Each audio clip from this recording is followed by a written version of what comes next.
Can you hear me? Yeah, I can. Okay, cool. It wasn't showing that your audio was connected. I didn't Oh, know if you were strange. still there. Yeah. It was saying that it was still trying to connect. Cool. Oh, How are you? I'm good. How are you? Very good. Thank you for doing this. Oh, thanks for having me. Of course. Our podcast is about your journey in music and how you got to where you are now. Yeah, cool. Cool. So whereabouts are you in the world are you? So I'm in the northeast of England in the UK. Okay. Born and Yeah. raised there? Yeah. Right on. Tell me Yeah. about that a little bit. I live in a teeny tiny village called Herworth-on-Tees. And yeah, it's great. I love it here. Is there a lot of music around? Yeah, there's a really good hub around our area. Obviously not at the minute because of the pandemic, but Sure, you know, but there's so much great music coming out of our area. So yeah, it's a good scene to be part of. that's Definitely. cool. And how did you get into music originally? Um, my parents, before I was born, I mean, if you want to go right back, Mm-hmm. before I was born, my parents both played in club bands. So, you know, they're both lovers of music. And my dad played guitar, my mum sang, well, my mum sings. And yeah, I don't know, I've just always been surrounded by music. But in terms of like me getting into it, I maybe picked up a guitar when I was around 13, 14. My dad kind of taught me the basics and just tried to learn songs, I guess. And the same with piano. Just At around tried the to same play time, piano, the same age. a little bit earlier actually. I started keyboard lessons of like super basic stuff when I was maybe in primary school, Mm-hmm. like around 10, I guess. Okay. And yeah, I always like I listened to music all the time and loved pop. And if there was a song in my head and I really wanted to try and learn how to play it and sing it, I'd just kind of do it by ear and see if I could figure it out. Oh, okay. So yeah, it's all just kind of stemmed from there. But I didn't really Yeah. start playing live. My dad took me to an open mic when I was about 15. And then, yeah, I just kind of got encouraged to play live more and more. And I didn't really take it seriously until the beginning of last year. So, Oh, wow. Okay. yeah. So you said your dad took you to an open mic around 15. When did you start writing music?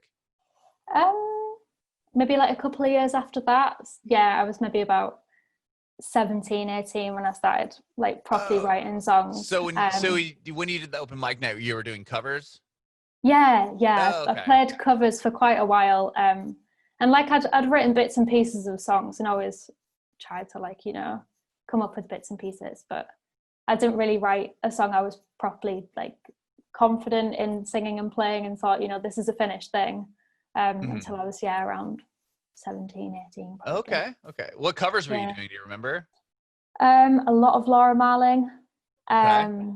and Lucy Rose. Who else did I do? Eva Cassidy. I liked Eva Cassidy and Fleetwood Mac. I don't know, just loads of bits and pieces. Some Pink Floyd in there as well. Sure. Yeah, like Very a good cool. mix, and then like some pop bits and pieces as well. What was the first song you wrote? Do you remember? Oh, it was pretty terrible. I mean, I don't really remember it that well, but the first few that I kind of wrote, they didn't really get played to many people. I kind of just kept them to myself. I was a super shy teenager, especially when I was in front of people playing music. So yeah, confidence kind of grew the more that I played. But yeah, the first songs were terrible. Nothing like what I release now. Okay. So when did you said you started taking it seriously, like a year and a half, 2 years ago? What was the shift there? Why did you, what happened that made you go, you know what, I want to really pursue music? It was the first year where I wasn't in education. I always did music, like I played covers gigs and like the odd wedding, kind of played in like bars and pubs and whatnot, just doing covers, kind of just for an extra bit of cash really. And did that all kind of throughout whilst I was at college and university. And after I graduated, I decided, right, okay, this is like the one chance I've got, let's just see what happens. And that led to bringing together a collection of songs which made Golden Hour, my debut album. And yeah, it just kind of stemmed from there, really. And tell me about that first record. Did you write and record that after you finished school, or was that something you were working on when you're in college? The songs were written over a like 6 to 7 year period. It was kind of just a collection of songs.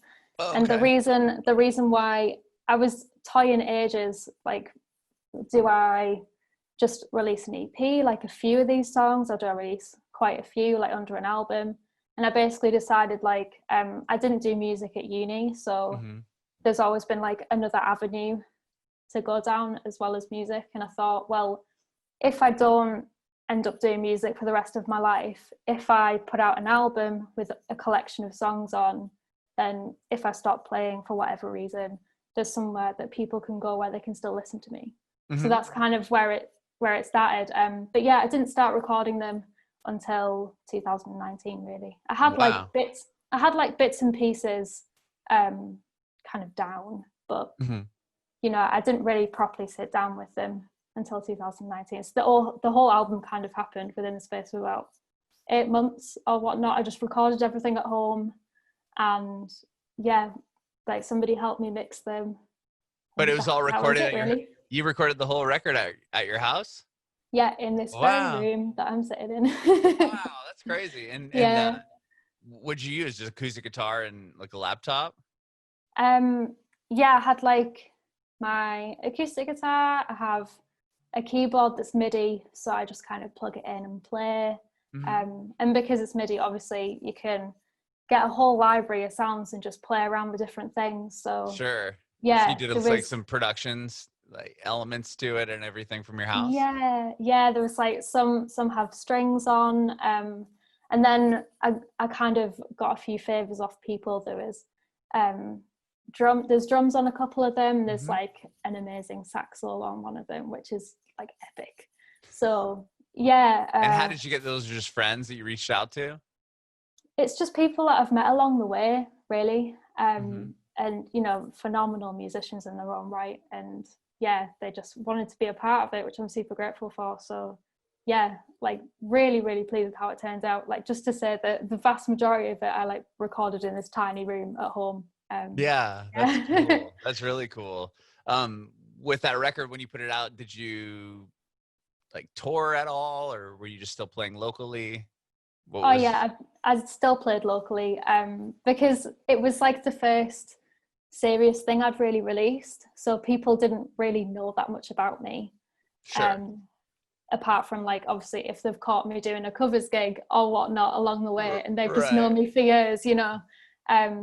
But it was kind of like people's first introduction to me, really. And people didn't really start hearing about me until the album came out, and it's just kind of grown from there. So yeah, I like still played live, but I didn't really tour with it. Right. How did you start seeing some traction on the record? Did you get, like, I know I'm looking on Spotify, you have a couple of your songs have like 20,000 plays. Like, was that on just all organically? Did you get playlisted? I got on, have you heard of Alex Rainbird? No. So Alex Rainbird, they make amazing playlists. Okay. A couple of them got onto their YouTube playlist. Wow. Yeah, like the figures just kind of rocketed from that. But I mean, locally as well, like my following's grown massively in the space of a year. Like I did a Kickstarter project to bring out the album on vinyl, and the response was phenomenal. And I had people from like the States and like Germany, Finland, like Italy, people like buying the vinyl and pre-ordering it, and it was great. So yeah, people have just kind of joined the journey along the way, and yeah, to still be releasing music is great. So that's amazing. Yeah, it's all just kind of happened quite organically, really. Yeah, and quite quickly. You said within the past like year and a half. When did you put that record out independently? Yeah, like, the whole thing. Like that, or, so it's all just you. Yeah. That's awesome. That's really cool, though. I mean, to get that sort of traction and success so far, that's really cool. Thank you. What about you have a new song out? Yeah. Tell me about Move. Yeah. Yeah, it's really fun. It's a bit of a deviation from all the stuff that I've released before.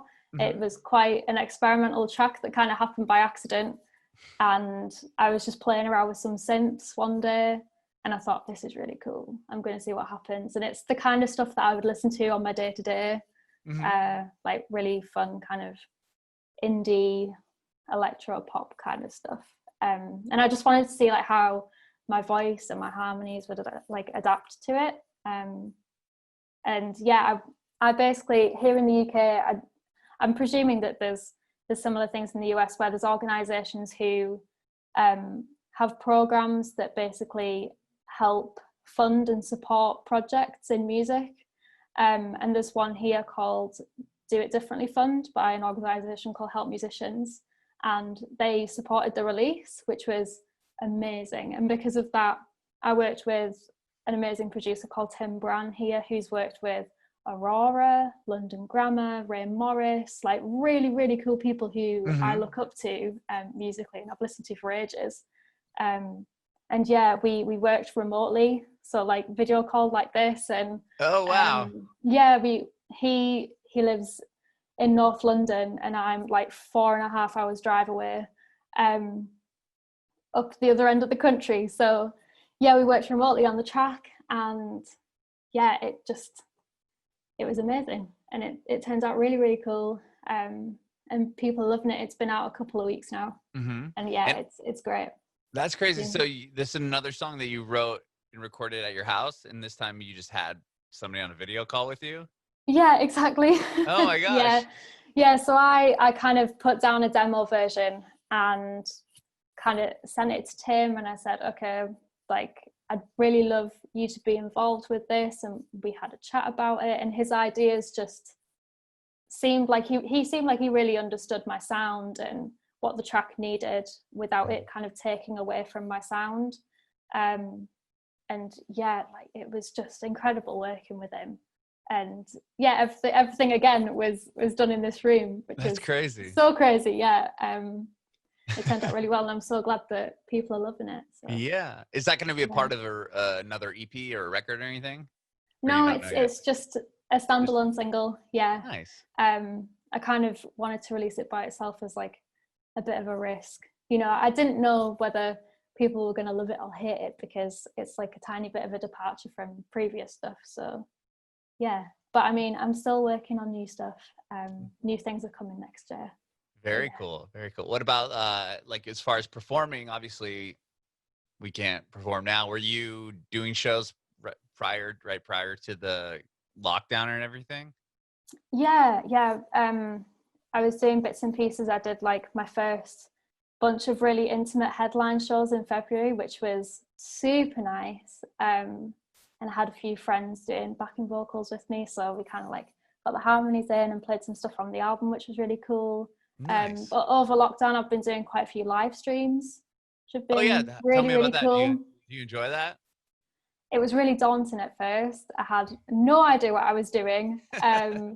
But the more I've done them, the more I've kind of got into the groove. And, you know, you see the same, well, not always, but some people just come back every time that you do one. And it's really, really nice to kind of check in with people, see how they're doing, and still share your music with people ultimately. Hmm. It's really nice that technology just allows us to still do that, even though we're all kind of isolated in our own little Right. houses. I know it So, is. It's a wild yeah. time.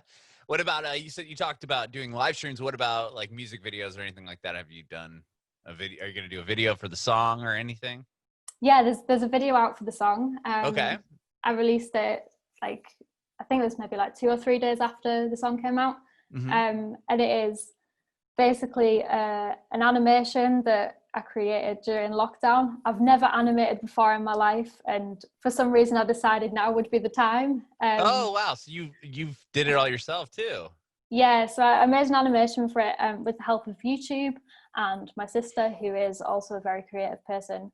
And I got that projected onto me in a photography studio, and I like dance along with the track, and it's really, really fun. That's And awesome. I kind of wanted it to be as colourful as the track sounds. Hmm. So yeah, Nice. it was really fun. Very, very cool. Well, thank you so much for taking time to talk with me today. I really appreciate it. Thanks for having me. Thank you. Yeah, I have one more question. I want to know if you have any advice for other aspiring artists. Just go for it. Like, my new song's about taking a feeling and run with it. Like, just do it. Just do it. Yeah, don't overthink things too much. And yeah, stay creative. Bring me that word.